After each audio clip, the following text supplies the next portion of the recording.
रात के 2 बजे, एक ऐसा समय जब दुनिया गहरी नींद में डूबी होती है, गंगोरी अंधेरे में डूब गया, मानो किसी ने शहर की रोशनी को छीन लिया हो। क्योंकि बारिश की एक तेज दीवार ने, जो पहले कभी नहीं देखी गई थी, शहर पर हमला कर दिया था। प्रकृति का प्रकोप अपने चरम पर था। पहचाना हुआ मानसून, जो हर साल आता था, भयानक हो गया था। एक ऐसा रूप जिसने सभी को डरा दिया।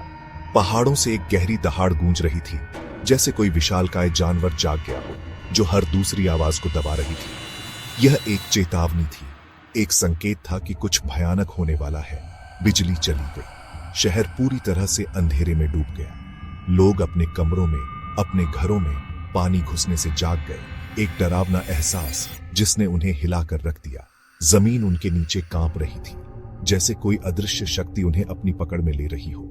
अस्सी गंगा नदी, जो हमेशा शांत और निर्मल बहती थी, अपनी कल्पना से कहीं ज्यादा सूजी हुई एक भयानक रूप में बदल गई थी। अपने किनारों को तोड़कर, जैसे वह किसी बंधन में न रहना चाहती हो, घाटी में बह निकली।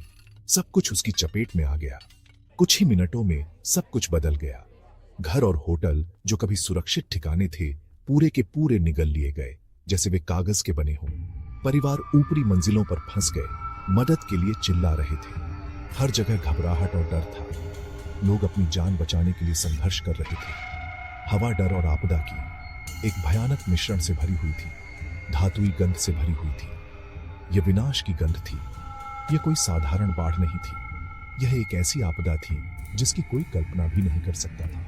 यह प्रकृति द्वारा एक अचानक, अप्रत्याशित, हिंसक हमला था। एक ऐसा हमला जिसने सब कुछ बदल दिया, जिसने सभी को चौंका दिया। किसी को भी इसकी उम्मीद नहीं थी। उत्तरकाशी, 5 अगस्त 2025, एक तारीख जो हमेशा याद रखी जाएगी। एक रात जब पहाड़ों ने अपनी सारी शक्ति का प्रदर्शन किया, ऐसा कहर बरपाया जिसकी कोई मिसाल नहीं है, जिसने सुरक्षा और तबाही के बीच की रेखा मिटा दी। अब कुछ भी पहले जैसा नहीं रहा। नदी, जो कभी जीवन रेखा थी, जीवन का स्रोत थी, विनाश का एक एजेंट बन गई। एक ऐसा रूप जिसने सभी को डरा दिया। कुछ ही पलों में सब कुछ बदल गया।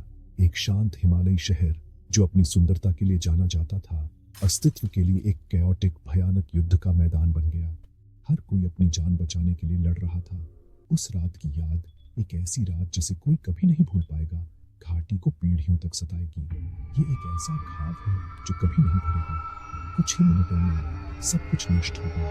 खूबसूरत लैंडस्केप, जो कभी हरा भरा और शांत था, हमेशा के लिए स्कार हो गया। यह प्रकृति का एक क्रूर मजाक था। क्लाउड बर्स्ट क्या है? यह एक ऐसी घटना है जो अपने साथ तबाही लेकर आती है। यह सिर्फ भारी बारिश नहीं है, यह एक वर्टिकल फ्लड है, जहां पानी सीधे नीचे गिरता है, बिना किसी ठहराव के। IMD, भारत मौसम विज्ञान विभाग, इसे 1 घंटे में 100 मिलीमीटर से ज्यादा बारिश के रूप में परिभाषित करता है, जो कि सामान्य से कहीं ज्यादा है। यह बारिश एक छोटे से क्षेत्र में गिरती है, जिससे अचानक बाढ़ की स्थिति बन जाती है। कल्पना कीजिए कि 1 महीने की बारिश 60 मिनट में हो जाए। यह एक अविश्वसनीय रूप से तीव्र और विनाशकारी घटना है, जैसे एक बाल्टी को उल्टा कर देना, लेकिन कई गुना ज्यादा शक्तिशाली। हिमालय में यह पानी खड़ी ढलानों से नीचे बहता है, अपनी गति और शक्ति को बढ़ाता हुआ, और इस तरह एक डेडली फ्लैश फ्लड में बदल जाता है, जो अपने रास्ते में आने वाली हर चीज को तबाह कर देता है। क्लाउड बर्स्ट संगम चट्टी के पास हुआ, जिससे भारी नुकसान हुआ, जिससे गंगोरी और उत्तरकाशी की ओर एक टॉरेंट बह निकला, जिसने सब कुछ अपनी चपेट में ले लिया। गांव, जो शांत और सुरम्य थे, अचानक खतरे में आ गए। होटल, जहां पर्यटक आराम करने आते थे, अब बाढ़ की चपेट में थे, और बाजार अचानक आ गए। जीवन अस्त व्यस्त हो गया। क्षेत्र की सुंदरता उसकी कमजोरी बन गई, क्योंकि इसने आपदा को और भी अप्रत्याशित बना दिया। 80 गंगा में पानी का स्तर आधे घंटे में 15 फीट से ज्यादा बढ़ गया, जो एक अविश्वसनीय और डरावना दृश्य था। कोई चेतावनी नहीं थी, जिससे लोगों को तैयारी का कोई मौका नहीं मिला। भागने का कोई समय नहीं था। हर तरफ अफरा तफरी मची हुई थी। बस एक एक्सप्रेस ट्रेन की ताकत के साथ एक ट्रेन जो सब कुछ बहा गई। तबाही तेज और तेज, जिसने समुदायों को हमेशा के लिए बदल दिया। सुबह ने पूरी तबाही का खुलासा किया। होटल मिट गए, केवल मलबा और टूटे सपने ही बचे थे। 50 से ज्यादा लोग लापता हैं। पर्यटक, स्थानीय लोग, मजदूर, हर कोई एक कहानी, हर कोई एक परिवार एगोनी में इंतजार कर रहा है। नदी एक कब्रिस्तान बन गई। बचाव धीमा और खतरनाक है। पुल और सड़कें गायब हो गईं, जिससे गांव अलग थलग पड़ गए और क्षेत्र अपंग हो गया। खेत गाद में दबे हुए हैं, घर नई चट्टानों पर लटके हुए हैं, घाटी का स्वरूप ही बदल गया है। संचार और बिजली ठप है, जिससे अलगाव की भावना और गहरी हो गई है। फिर से बनाने में महीनों, अगर सालों नहीं तो लगेंगे। जमीन और लोगों पर निशान और भी लंबे समय तक रहेंगे। नदी के प्रकोप की याद पानी उतरने के बहुत बाद तक रहेगी। विनाश के बीच बचाव दल आशा की किरण बन गए। एसडीआरएफ, एनडीआरएफ और आर्मी ने बारिश और मलबे का सामना किया, बचे हुए लोगों की तलाश की और सहायता पहुंचाई। हेलीकॉप्टरों ने कटे हुए गांवों में सप्लाईज गिराई। हर सेकंड महत्वपूर्ण था। पहले 72 घंटे जीवन बचाने के लिए गोल्डन। सभी एजेंसियों से कोऑर्डिनेटेड कार्रवाई देखी गई। नेताओं ने दौरा किया, राहत की घोषणा की और समर्थन का वादा किया, लेकिन जमीन पर टायरलेस काम सबसे ज्यादा मायने रखता था। केंद्र और राज्य सरकारों ने हर संभव मदद का वादा किया। फोकस जीवन बचाना, आशा बहाल करना। हेडलाइंस के पीछे अक्सर अनदेखे नुकसान और रेजिलियंस की कहानियां हैं। ये कहानियां हमें मानवीय पीड़ा की गहराई दिखाती हैं, लेकिन साथ ही ये हमें दिखाती हैं कि मनुष्य कितनी मुश्किल परिस्थितियों में भी हार नहीं मानता। सुनील, एक गेस्ट हाउस मालिक, ने अपने पड़ोसी के होटल को बाढ़ में घुलते देखा। एक ऐसा दृश्य जो उसकी रातों की नींद उड़ाने के लिए काफी था। उसका परिवार बच गया। यह एक चमत्कार था, लेकिन बाकी सब चला गया था। उसकी सारी जमा पूंजी, उसकी यादें, सब कुछ मलबे में तब्दील हो गया था। दिल्ली से आए ट्रैकर्स को उनके गाइड प्रकाश ने बचाया, अपनी जान जोखिम में डालकर, जिन्होंने उन्हें अंधेरे में सुरक्षित स्थान पर पहुंचाया।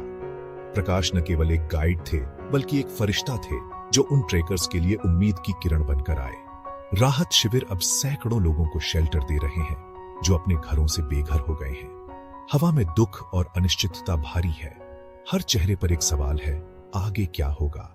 राधा अपने लापता पति की तस्वीर से चिपकी हुई है, उम्मीद और निराशा के बीच झूल रही है। उसके चुप आंसू कई लोगों के दर्द को दोहरा रहे हैं। एक सामूहिक विलाप जो पूरे घाटी में गूंज रहा है। फिर भी समुदाय रैलीज, एक दूसरे का सहारा बनता है। स्वयंसेवक मलबा हटाते हैं, अपने हाथों से भविष्य का निर्माण करते हैं, भोजन वितरित करते हैं और कंफर्ट प्रदान करते हैं। छोटी छोटी काइंडनेस बड़े बदलाव लाती है।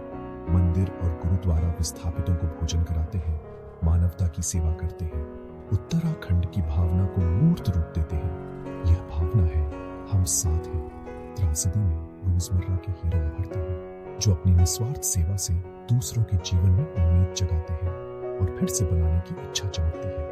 यह इच्छा शक्ति ही हमें आगे बढ़ने की प्रेरणा देती है। पहाड़ी भावना रेजिलिएंट और यूनाइटेड बनी रहती है। यह अटूट है। दुख में भी आशा बनी रहती है, क्योंकि आशा ही जीवन है।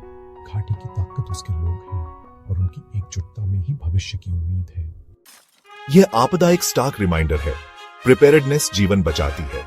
मौसम अलर्ट पर ध्यान दें। रेड वार्निंग्स के दौरान यात्रा न करें। इन्फॉर्म्ड रहे और खतरे के पहले संकेत पर ऊंची जमीन पर चले जाएं। एक इमरजेंसी किट तैयार रखें।